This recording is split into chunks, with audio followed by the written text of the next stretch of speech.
let me apologize. I think we got off on the wrong foot here. I, I'm just here to ask you if you would be amenable to omitting the casino issue from your sermons. And in exchange, we're going to bring a business here. A business will create jobs, which will reduce the sinfulness that comes with poverty and idle hands. We'd be willing to contribute to the church. Hell, we'd be willing to build a few churches. If God rewrites the Bible to cast gambling as virtuous, I will refrain from speaking against it. But until then, we don't get to pick our sins, Mr. Coughlin. She's a young girl, and she is the sheriff's daughter.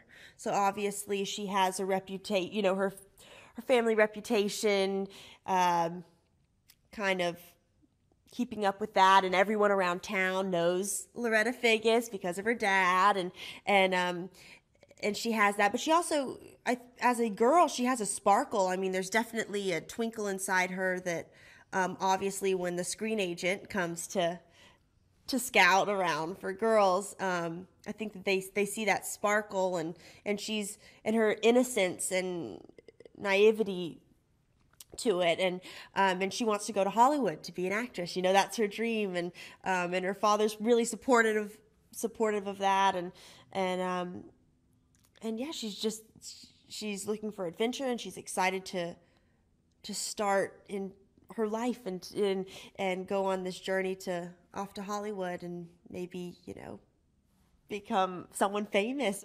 There's so many different chapters in Joe's life in Live by Night, but the Loretta chapter to me was, her character was so breathtaking to me in a way. I'd never read anything like it, and I've never had to do such a challenging role.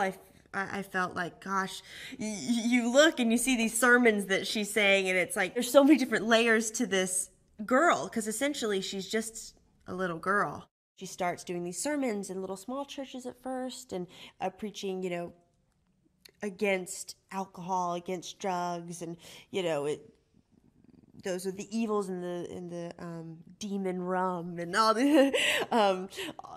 these long speeches that she says, and actually people are mesmerized by it and start to really listen to her. And then the next time you see her, she's in a revival tent, and there's millions of people, and it's become kind of, in a way, this show.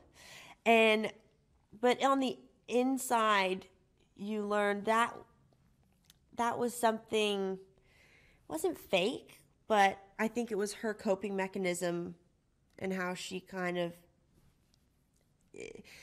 tried to help herself from, you know, her terrible past.